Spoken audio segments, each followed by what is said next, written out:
Bonjour, pour cette vidéo on va voir les différentes manipulations qui concernent le module 7 implémentation de sites pour gérer la réplication Active Directory. Donc pour commencer on va voir comment créer un site, créer un objet de sous-réseau et l'associer à un site, déplacer un contrôleur de domaine d'un site à un autre et déléguer le contrôle d'un site. Pour ce faire, nous allons travailler avec le réseau suivant. Donc, on a un premier contrôleur de domaine, AD01, qui est lié directement à un autre contrôleur de domaine, AD02.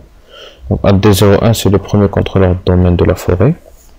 Il a pour adresse IP 11.100. Celui-là, c'est 11.101. Donc, ces deux contrôleurs de domaine sont dans le site, par exemple Casablanca.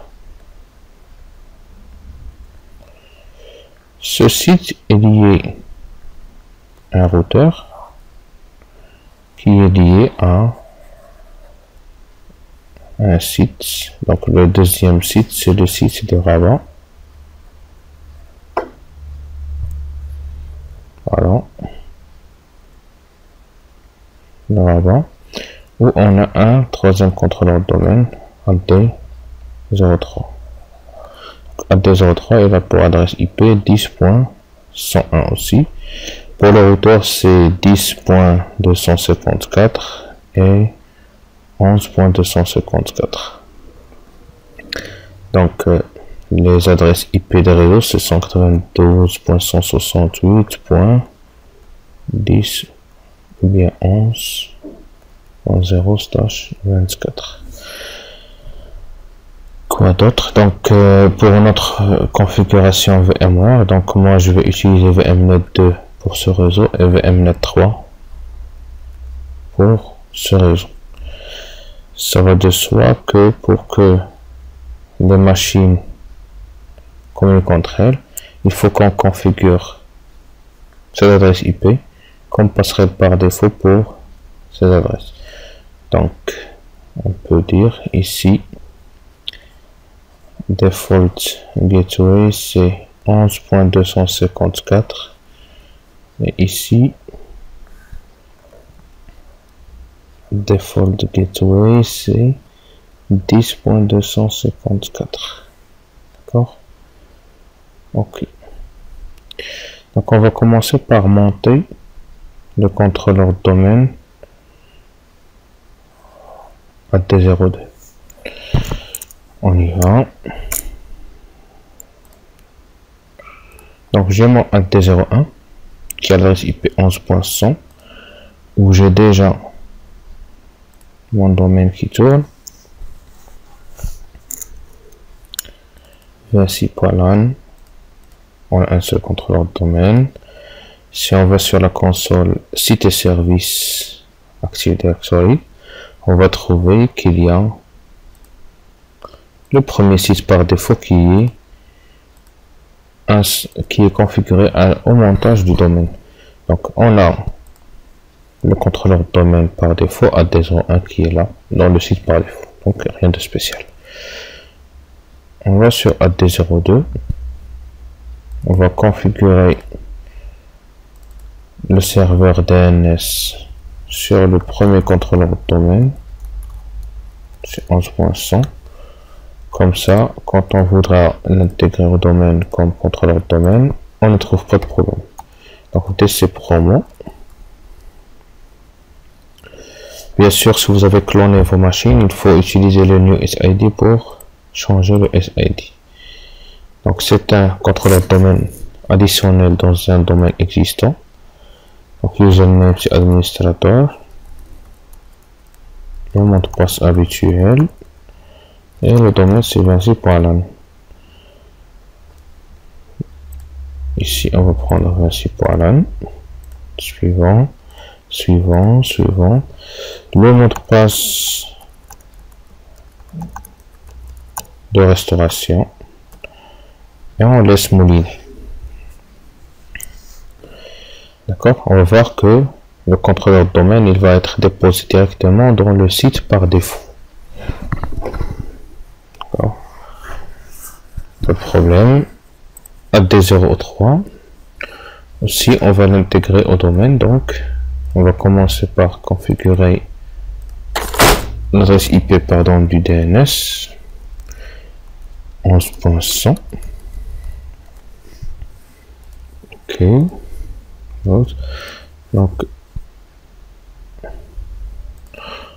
je vais juste attacher le ISO de Windows comme ça continuera sans me demander. Pareil ici, je vais attacher le ISO de Windows. Donc je vais faire DC promo. C'est toujours un contrôleur de domaine supplémentaire pour un domaine existant.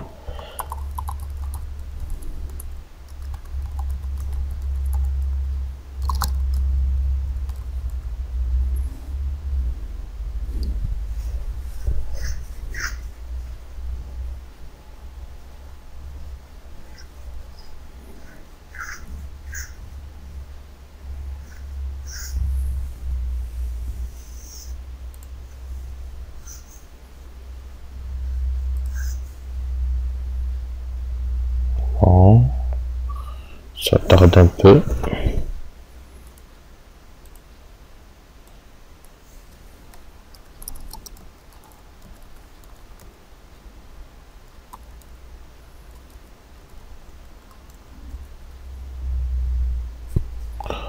Ah, il ne ping pas.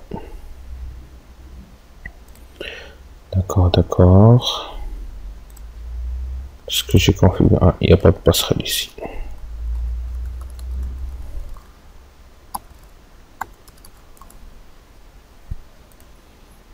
Non. Le ping devrait passer. Donc c'était la passerelle qui manquait. Sinon, ça devrait passer sans problème.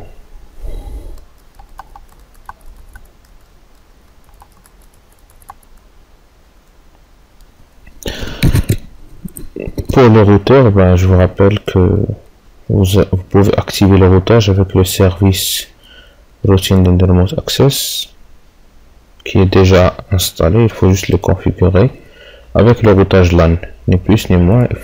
Il suffit d'activer le routage. Aucune configuration particulière. Donc là, ça mouline. Petit à petit, on va voir que les serveurs vont apparaître ici. Donc on a déjà AD02. Vous pourrez le voir ici aussi. Non, pas encore. Voilà, AD02 est déjà dans le site par défaut. Donc, on va attendre que le processus termine.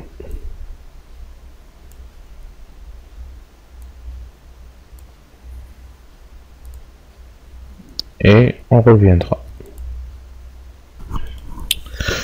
Donc voilà, après redémarrage des deux serveurs, on peut voir sur le contrôleur de domaine initial qu'on a les 3 serveurs qui sont devenus contrôleurs de domaine et ils sont sur le site par défaut. D'accord? Donc ce qu'on va faire, c'est créer le site Rabat. Donc, pour l'instant, on va garder le lien entre sites par défaut en IP. Donc un petit warning, encore le site de Casablanca. Ok, donc je vais placer mes contrôleurs de domaine AD01, AD02 sur le site de Rabat et le contrôleur de domaine AD03 sur le site de Casablanca. Donc maintenant j'ai dit que les serveurs sont sur. Donc j'ai créé un site, j'ai associé, j'ai déplacé le contrôleur de domaine dans les sites. Je vais créer les sous-réseaux. Donc pour créer les sous-réseaux, je vais dans Subnet et je vais créer un nouveau Subnet. Donc, si vous vous rappelez, pour le site de Casablanca, bon, j'ai inversé les choses, mais bon. Donc, on va dire ici, c'est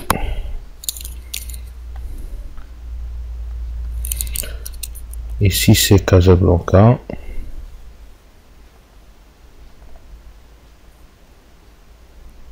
Bon.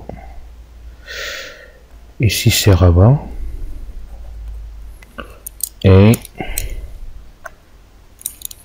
ici, voilà.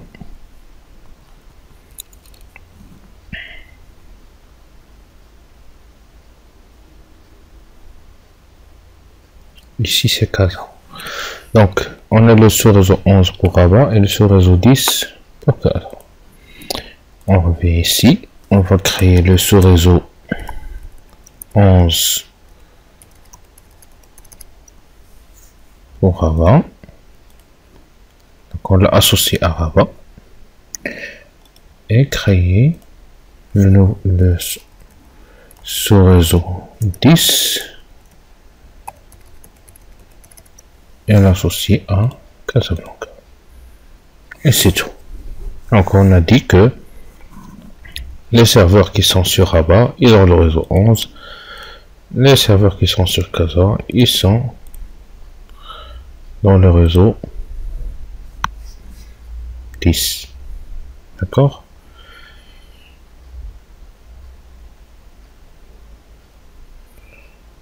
Ok. Donc, on peut voir cette information en allant dans les propriétés du site. On peut voir les subnets qui sont associés. Bon, locations, je peux écrire ici carrément Casablanca. Et j'applique. Pareil ici, je peux voir les sous-réseaux. Et dans location, je vais mettre Rabat. Et j'applique OK. Et c'est tout pour la première manipulation. Donc il nous reste la délégation de contrôle d'un site. Donc pour faire la délégation de contrôle, on va commencer par créer un groupe d'utilisateurs. Donc site admins domaine local. Donc domaine local de sécurité site admins. Je peux venir ici et faire déléguer contrôle pour le site de Rabat. Bon tiens, je vais renommer ce site, ce groupe pardon. Je vais l'appeler site admin-rabat-dl. Voilà. Je vais ajouter mon groupe. OK. Next. Qu'est-ce qu'il peut faire? Gérer les stratégies de groupe. Je peux faire create custom task et descendre au niveau attribut. D'accord, donc qu'est-ce qu'il peut faire? Size object, site link object. Il peut gérer toute la configuration des sites, submit object, etc., etc. Donc on peut lui déléguer une partie du paramétrage. Je peux ici encore une fois dire qu'est-ce qu'il peut faire, est-ce qu'il peut créer, supprimer, etc., etc. Par exemple, je peux donner lecture. Suivant, finish. Donc j'ai délégué à ce groupe la possibilité de lire le paramétrage sur le site de Rabat. D'accord. Je peux aussi déléguer pour le site de Casablanca, faire une délégation, et je peux bien sûr déléguer le contrôle pour le site par défaut. En général, pour le site par défaut, on va le laisser tranquille, on va pas le déléguer. Donc la deuxième partie, c'est la création des liens entre les sites et configurer les propriétés de ces liens. Donc je vais revenir sur ma console Active Directory Site and Services. Donc je vous rappelle que les liens, ça va refléter les liens physiques qu'on a entre les sites.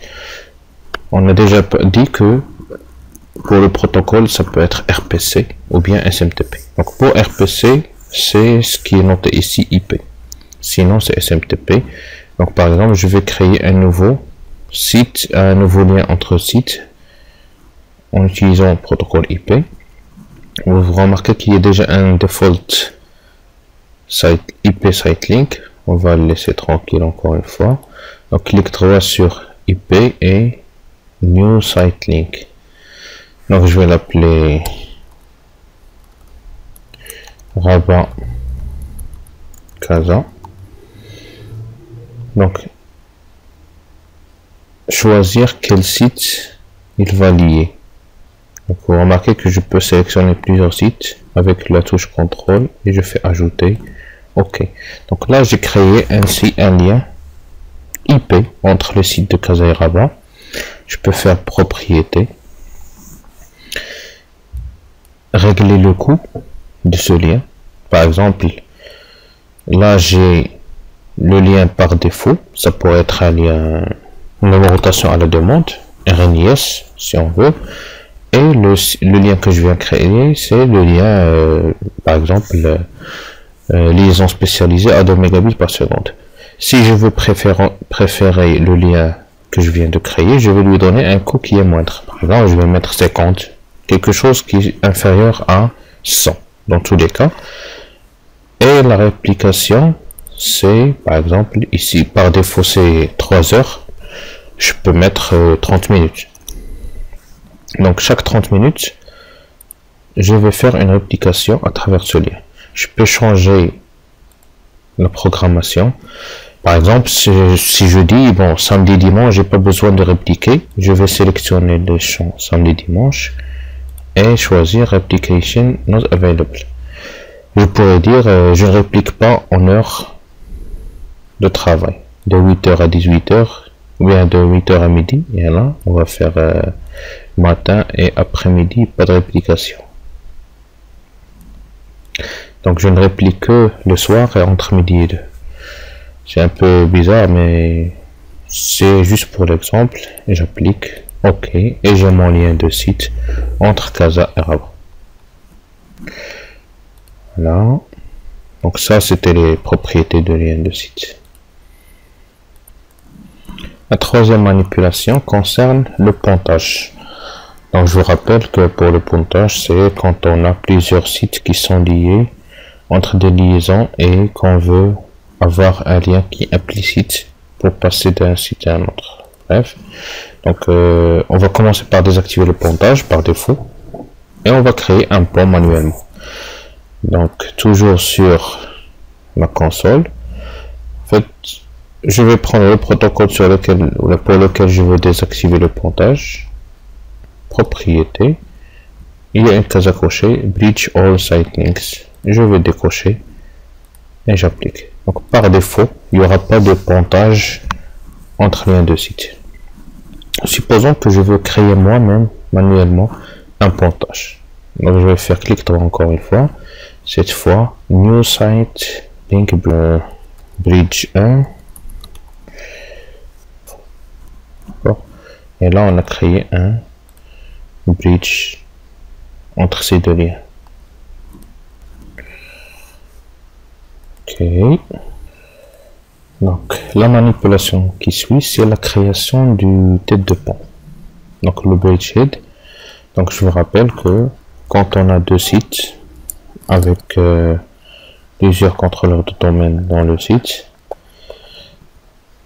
pareil ici, on a plusieurs contrôleurs de domaine. Ça ne sert à rien d'avoir des réplications dans tous les sens entre tous les serveurs. Donc, on va élire un serveur. Par exemple, on va dire que celui-là, c'est le serveur tête de pont pour ce site, et celui-là, c'est le serveur tête de pont pour ce site. Et je vous rappelle aussi que le serveur tête de pont, c'est par protocole. Donc, je peux avoir un serveur tête de pont pour IP, un serveur tête de pont pour SMTP. Bref, je reviens sur mon serveur. contrôleur de domaine. Sur le site de Rabat, je veux que AD02 soit le tête de pont pour le protocole IP. Donc je vais sur AD02, clic droit, propriété, directement ici j'ai transport available for intersite data transfer et this server is preferred bridgehead server for the following transport. Donc je vais sélectionner IP et je vais faire ajouter. Donc maintenant ce serveur est le tête de pont pour IP pour ce site. Ok, je vais faire pareil pour le serveur AD03, même s'il est le seul serveur sur le site, parce que dans le futur peut-être que j'aurai d'autres serveurs, donc je n'aurai pas à configurer quelque chose de plus. Ensuite, comment déterminer le contrôleur de domaine qui assure le rôle de générateur de topologie? On va appeler, on a 4 partitions, chaque partition va se répliquer d'une façon déterminée et on a un serveur qui va générer la topologie de réplication, qui va assurer qu'il n'y a pas de boucle, etc., etc. Et on va voir comment forcer la vérification de cette topologie. Donc pour le faire, donc on va aller sur le site, on va faire propriété de TDS Site Settings et on va trouver Intersite Topology Generator, c'est le serveur AD01. Donc une fois qu'on l'a trouvé, bon, on va aller sur AD01, sur un TDS Setting, clic droit, toutes les tâches et on va faire Check Replication Topology. Donc là, Active Directory on Domain Control AD01 as check topology. You will need to refresh site container to see any new or deleted connections. Donc, j'actualise. Rien ne se crée, rien ne disparaît. Donc on n'a pas de problème. Donc les liens sont là, etc., etc. Tout va pour le mieux. Maintenant, supposons que j'ai opéré plusieurs changements sur un des contrôleurs de domaine et je veux que la réplication se fasse sur le champ. Surtout quand j'ai des liens qui sont intersites et peut-être ça va prendre du temps. Ou bien que j'ai une incohérence entre deux contrôleurs de domaine sur le même site. Par exemple, prenons les serveurs de Rabat. Donc dans TDS Settings, vous voyez qu'il y a un lien ici. C'est une connexion à partir de AD02 vers AD01. Donc là, si je veux forcer la réplication de AD02 vers AD01, je vais cliquer sur ce lien et je vais faire Replicate Now. Donc, Active Directory has replicated the connections. C'est pareil ici. Si je vais le faire dans le sens inverse, là on a en plus les liens entre intersites.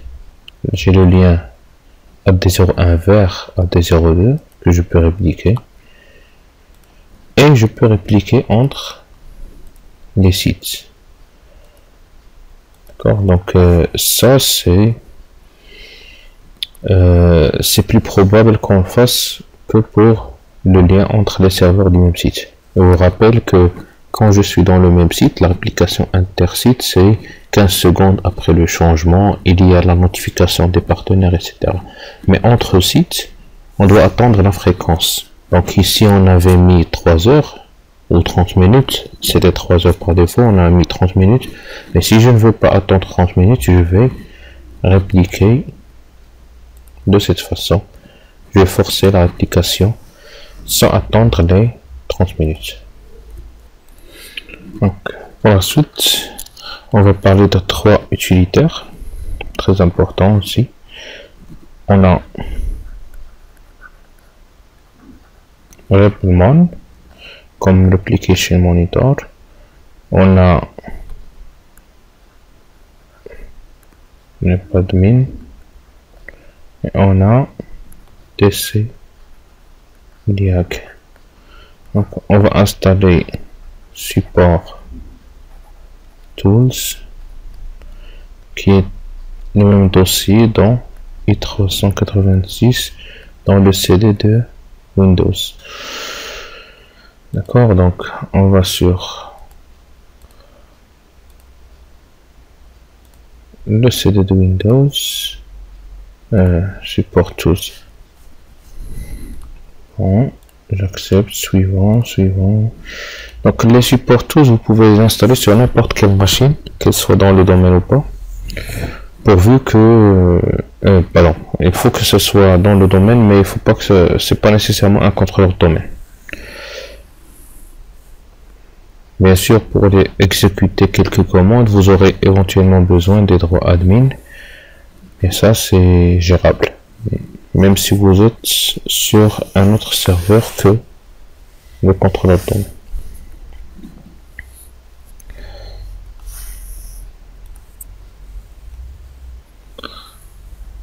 Donc, replemon, admin et dcdiag. Bon, normalement, replemon et dcdiag sont les plus utilisés. Replemon. Donc replemon, c'est une console.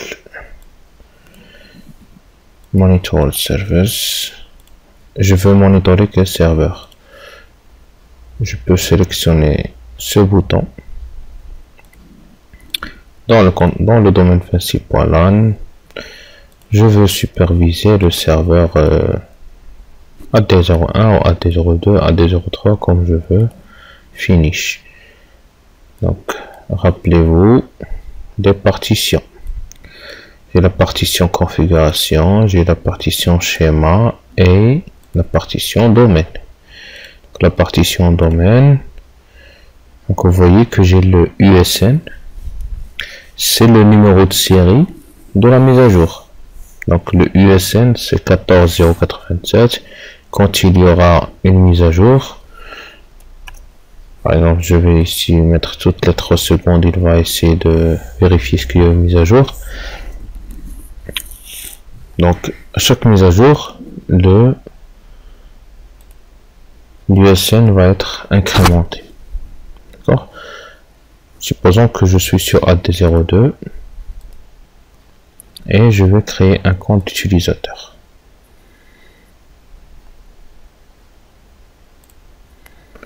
Pour être sûr que je suis sur AD02, je vais faire Connect to Domain Controller et je vais prendre AD02. Donc là, je suis sûr que je suis sur AD02 et je vais créer utilisateur Toto.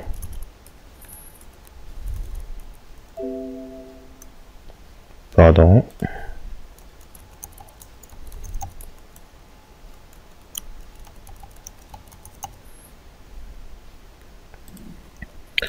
Finish. Donc là, si je reviens sur AD01, j'actualise.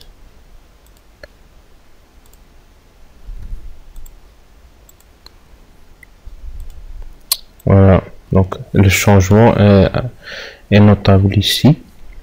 On est passé de 12.368 à 12.439.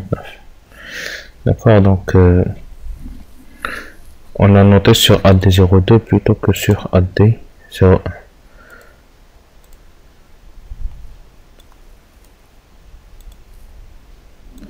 Dans la partition de configuration, on risque pas d'avoir des changements puisque on n'a pas changé dans la configuration du domaine, ni dans de la forêt, ni dans le schéma.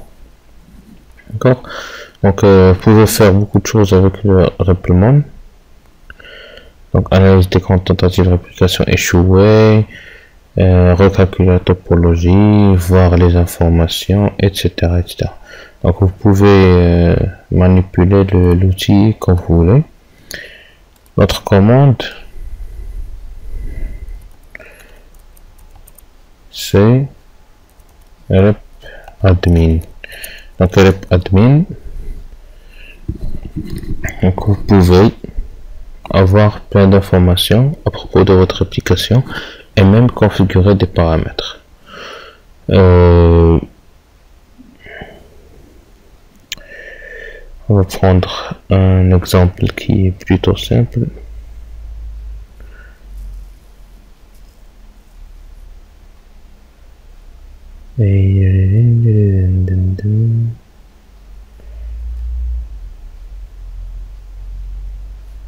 Slash KCC. Donc rep admin.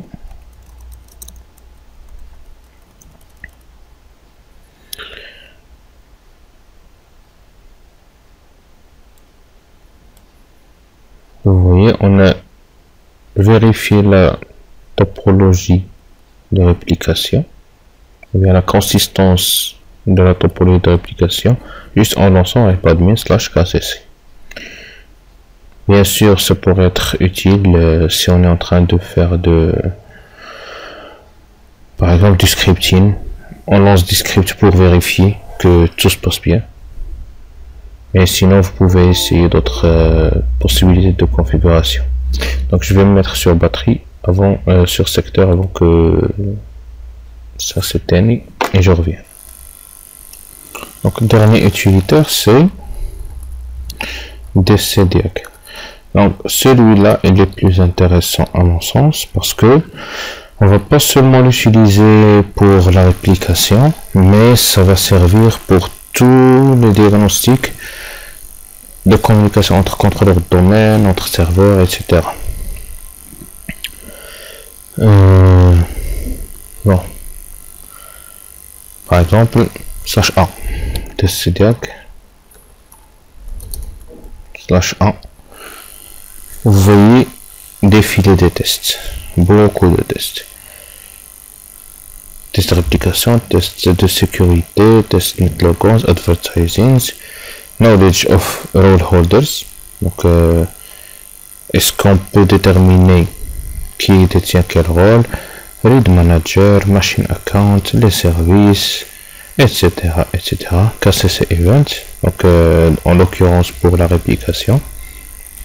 Il va vérifier est-ce qu'il y a des événements, des erreurs pour le service KCC. Par exemple, ici, on a un warning.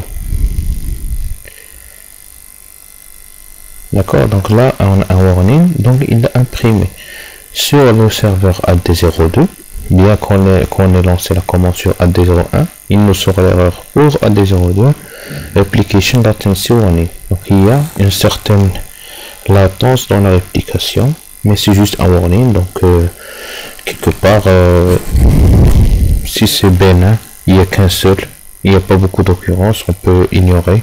Après, si ce sont des erreurs, là il faut prendre des actions correctives. Donc là on est passé sur le serveur AD02, on est en train de tester AD02, le même test. Ici, there are warning and error events within the after the sysvol has been shared. Failing sysvol replication problems may cause group policy problems. Donc là, c'est juste très probablement parce qu'on vient de monter le contrôleur de domaine, donc il y a quelques warnings, mais c'est pas grave. Ici, on a une erreur. Qu'est-ce qu'il dit? Une erreur during time provider. Donc là, c'est une erreur de synchronisation. Donc le NTP client, le client NTP qui a essayé de se synchroniser sur une source, mais il ne s'est pas synchronisé. Donc là, il faut aller chercher pourquoi, etc., etc. Les tests de réplication, forest DNS zone, domaine DNS zone, schéma, etc. Voilà, donc disons que les tests les plus importants sont déroulés sans le moindre effort. Donc on peut déjà voir est-ce que on est plutôt en bonne santé ou bien il faut aller faire des actions correctives. Bon, après vous pouvez vérifier ou lire la partie documentaire et essayer les tests qui vous semblent intéressants à faire.